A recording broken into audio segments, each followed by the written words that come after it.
This is Democracy Now!, democracynow.org, The War and Peace Report. I'm Amy Goodman with Nermeen Sheikh. Joining us now in our studio are three of the activists who broke into the FBI office in Media, Pennsylvania on March 8, 1971. The break-in led to revelations about the FBI's secret COINTELPRO program that targeted activists across the country. None of the burglars were ever caught. On Tuesday, their identities were revealed for the very first time. Keith Forsyth, Bonnie Raines, and John Raines all lived in Philadelphia in 1971. Forsyth was working as a cab driver. He was chosen to pick the lock at the FBI office. Bonnie and John Raines hosted many of the planning meetings for the burglaries at their home where they were raising 3 children. Bonnie, who worked as a daycare director, helped case the FBI office by posing as a college student interested in becoming an FBI agent. John Raines was a veteran of the Freedom Rides movement and a professor at Temple University. He used a Xerox machine at the school to photocopy many of the stolen documents. We're also joined by Betty Metzger, author of the new book, The Burglary, The Discovery of J. Edgar Hoover's Secret FBI. Metzger first reported on the stolen documents while working at the Washington Post. She uncovered the identities of most of the burglars in her new book. And we welcome you all to Democracy Now! Keith, I want to begin with you. Talk about the time and how you ended up going into the FBI office. What spurred you on? So at that time, we had just within a few years gone through the sort of peak of the civil rights movement, and many of the laws like the Voting Rights Act had been passed some years before, but the reality of racial justice was still far from complete. There were the war in Vietnam was raging at that point in time, and so there were many, many people who were working for change in those areas in particular. My main focus at that time was the anti-war movement. I was, spending as much time as I could with organizing against the war, but I had become very frustrated with legal protest. Didn't seem to be getting us anywhere. The government wasn't listening. The war was escalating and not de-escalating. And I think what really pushed me over the edge was shortly after the invasion of Cambodia, there were 4 students killed at Kent State and 2 more killed at Jackson State. And I'm sorry, I didn't think I'd have this down after all these years. And that really pushed me over the edge. That it was time to do more than just protest, than just march with a sign. And I joined the so-called Catholic Left, which is where I met John and Bonnie, and also Bill Davinon. And from there, the next step was the media action. Keith, could you also talk about how you were invited to join this plan to break in by William Davinon? If memory serves, he called me on the phone and asked... Explain who William Davinon was. Oh, I'm sorry. Bill Davinon at that time was a professor of physics at Haverford College, and I knew him mainly as a fellow activist in the peace movement. He was very prominent in Philadelphia in both the legal and the illegal peace movements. And he called me on the phone one day and asked me if I wanted to come to a party, which was code for an action. And I believe I said, sure, I'm always up for a party. You can check the FBI transcript, because they were tapping his phone at the time. And so we met at an outdoor location where we couldn't be bugged, and he presented the idea to me then. And Bonnie Raines, talk about your involvement. What motivated you? You were a young mother of 3. How old were your children? They were 8, 6, and 2 at that time. We've since had a 4th child. I became involved, as Keith said, beginning with the civil rights movement, and when we lived in New York and were students. Then we moved to Philadelphia, very much opposed to the war in Vietnam, and found a whole community of activists in Philadelphia. We became acquainted with the what was called the Catholic left at that time, and the Berrigan brothers, Phil and Dan, were the leaders in that. And we participated in with that group called the East Coast Conspiracy to Save Lives in a draft board raid. We went into a draft board in the middle of the night as part of the draft resistance movement. Where was that? In North Philadelphia, a draft board in North Philadelphia. We targeted that draft board because it was in one of the poorest sections of the city where they were bringing many poor young men into the armed forces to be sent as cannon fodder to Vietnam. Our government was lying to us about the casualties, both civilian and military casualties. So I participated along with John in going into a draft board and removing files and destroying those files so those young men could not be drafted. And you mentioned the Berrigan brothers, the Yes, priests, yes. Phil, the late Phil Berrigan, and Father Dan Berrigan, Yes. who's still alive. Catonsville, how significant in 1969 was this for you? I wanted to go to a clip right now of the Catonsville action. That was Catonsville, Maryland, where a group of activists led by Fathers Dan and Phil Berrigan burned draft cards with napalm. They stole hundreds of draft records and torched them. They were sentenced to 3 years in prison, their action helping ignite a wave of direct actions against the draft in the Vietnam War. We do not believe that nonviolence is dead, and that we don't believe in interposing one form of violence for another, and that we believe that an action like this will still speak to our fellow Americans and bring home to them that a decent society is still possible, but it's totally impossible if these files and what they represent are preserved and honored and even defended as those poor women tried to. That was Father Dan Berrigan as they stood around in a circle and burned with napalm being used in Vietnam, draft records. That was a very dramatic moment for all of us, I believe. It took civil disobedience to another level and really brought us clearly to another level of protest against the war in Vietnam. And we followed their lead in targeting the draft as one of the real evil systems of that war. And that's how we became involved in covert actions with draft boards in Philadelphia. And John Rains, can you talk about your sense that the anti-war movement itself had been infiltrated by FBI informants?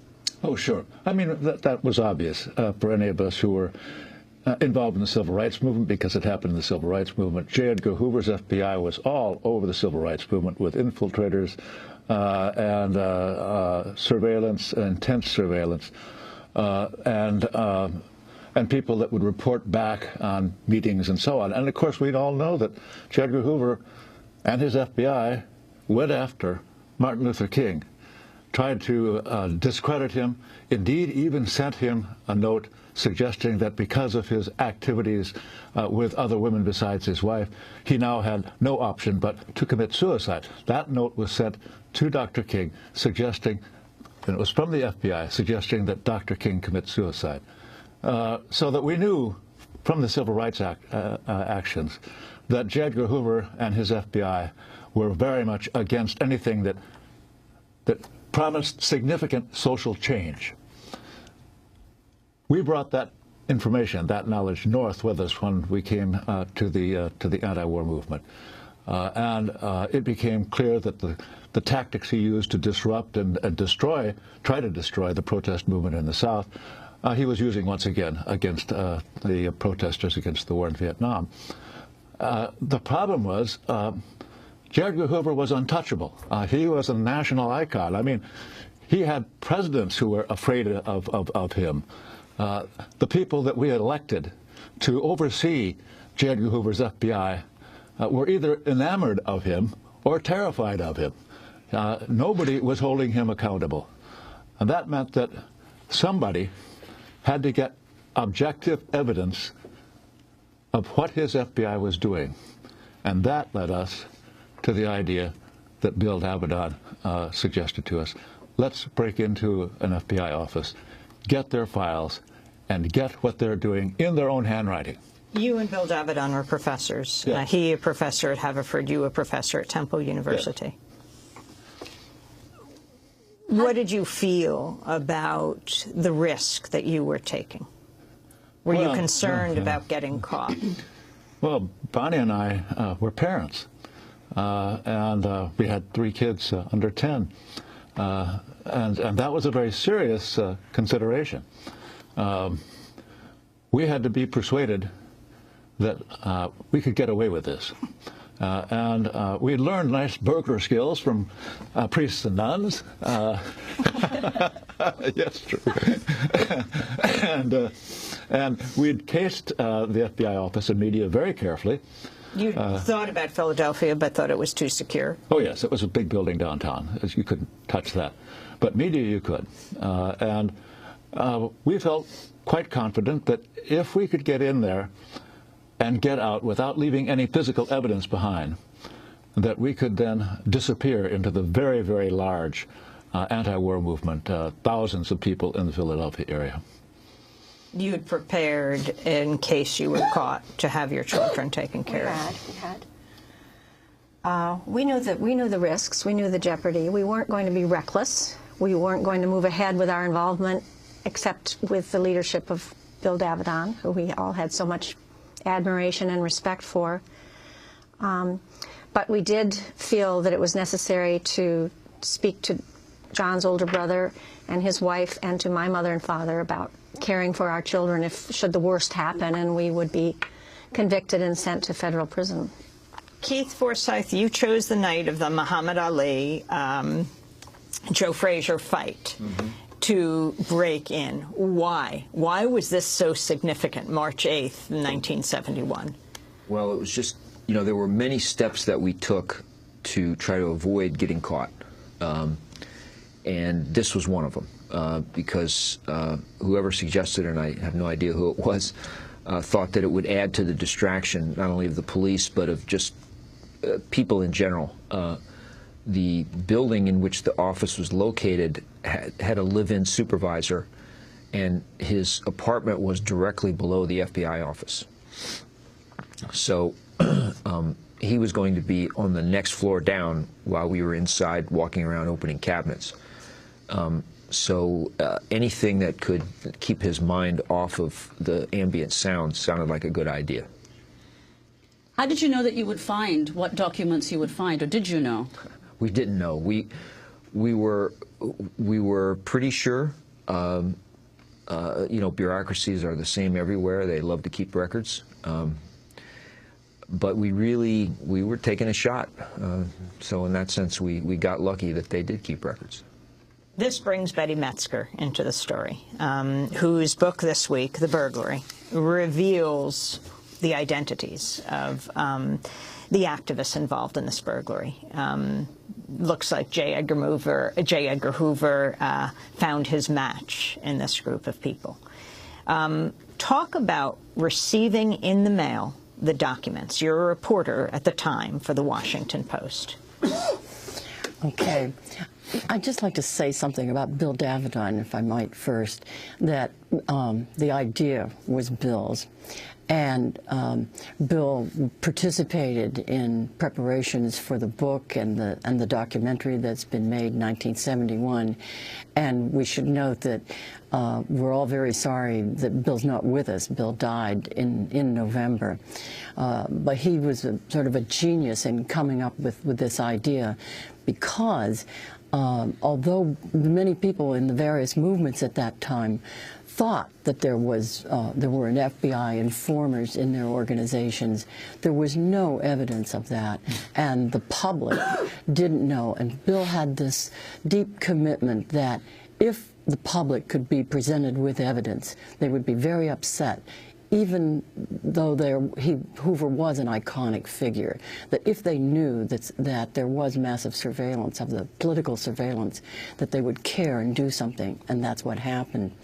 I was a reporter, and one day this envelope appeared in my mailbox, and it said it was from Liberty Publications. That was the return address, Media, Pennsylvania. That didn't mean anything to me.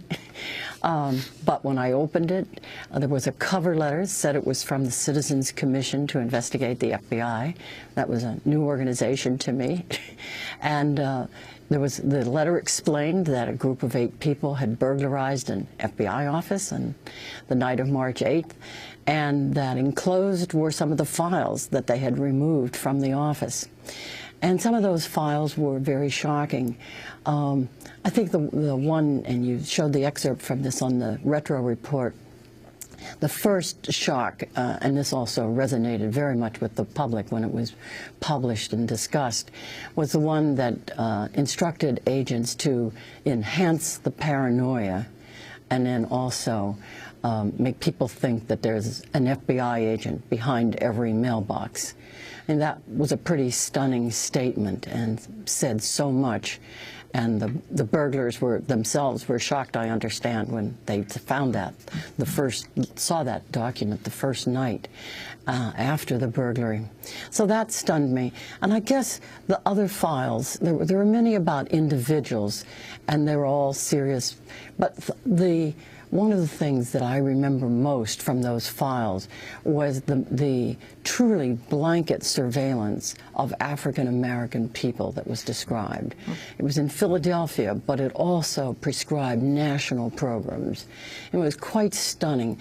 First, it described the surveillance. It took place in every place where people would gather, churches, classrooms, stores down the street, just everything.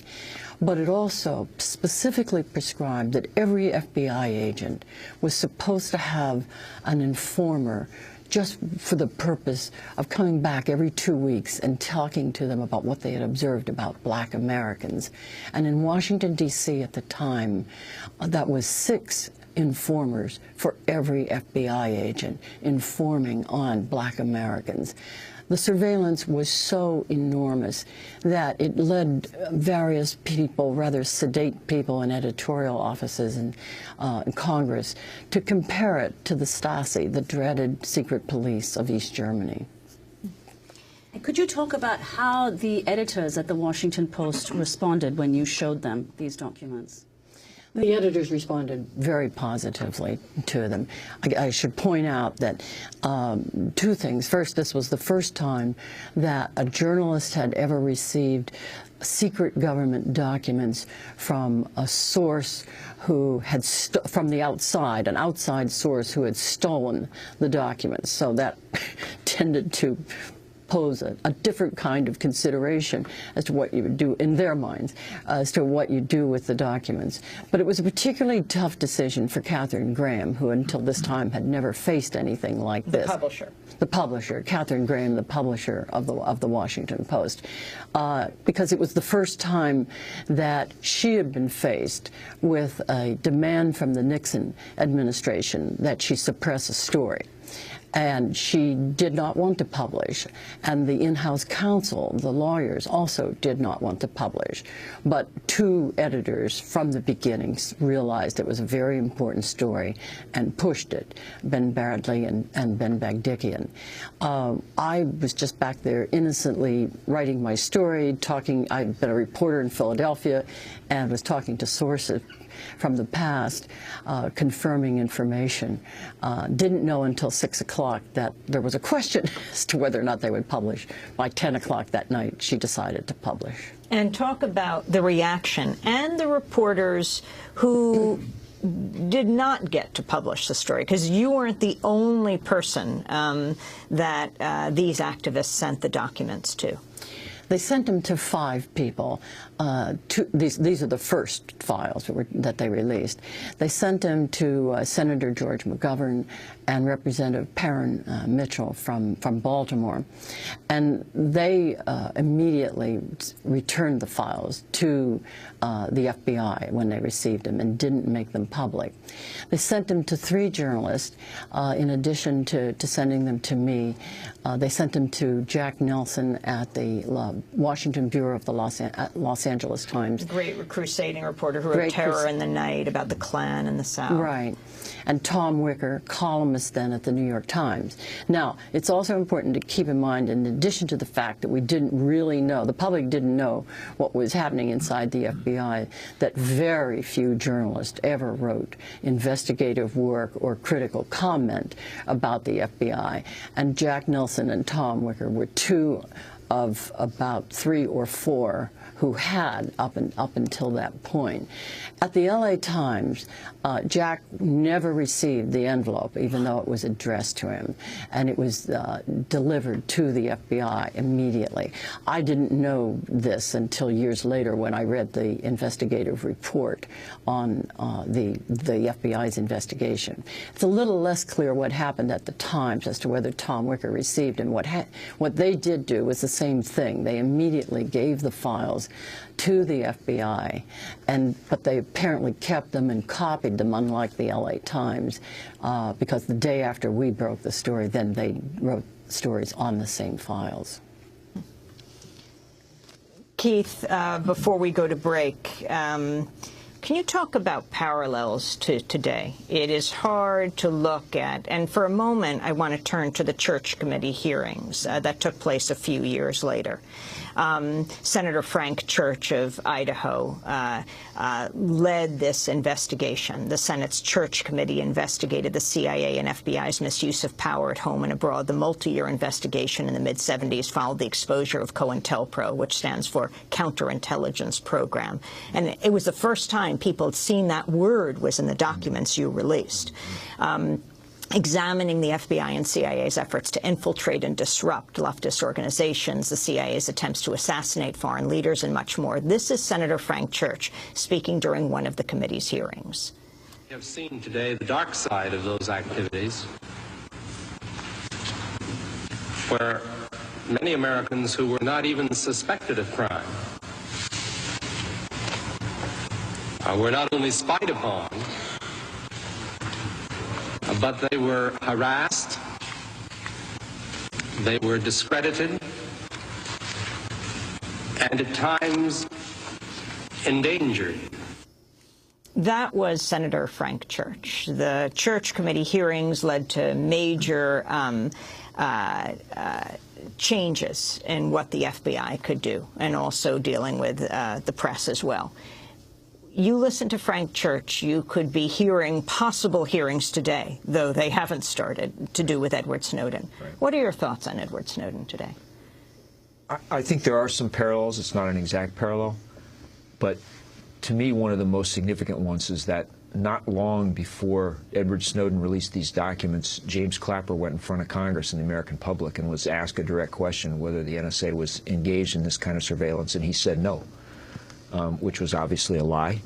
And I think if he had said, oh, we can't talk about that because that's national security, I might have had some respect for that answer. But to come out and lie to the public about it, and of course not suffer any punishment as a result. So to me, Edward Snowden, I've seen no evidence personally that Edward Snowden has released anything that was actually harmful to our national security. Certainly has been embarrassing. But to me, the young man is definitely a whistleblower and has performed a great service by enabling us to have the conversation. We couldn't have the conversation about whether this is right or wrong before because we were not told about it. So he's made that conversation possible, and I think we owe him a debt for that. We're going to break and come back to this conversation. Our guests are Keith Forsyth and Bonnie and John Raines. They were part of what they called themselves the Citizens Commission to Investigate the FBI. Activists during the Vietnam War era who broke into an FBI office in Media, Pennsylvania, and took the documents they got and sent them to the Washington Post and other publications to let people know what the FBI was doing. We're also joined by the woman who has revealed the names of these activists, and we'll talk about why they decided to come forward. Betty Metzger, former Washington Post reporter, author of The Burglary, the discovery of J. Edgar Hoover's secret FBI. Stay with us. I'm Amy Goodman. Thanks so much for watching this report from Democracy Now!, your daily, independent, global, grassroots news hour. We don't accept advertising or corporate funding, but rather rely on donations from viewers like you. Please make your contribution by visiting democracynow.org today. We need your support today to keep bringing you this hard-hitting, in-depth reporting.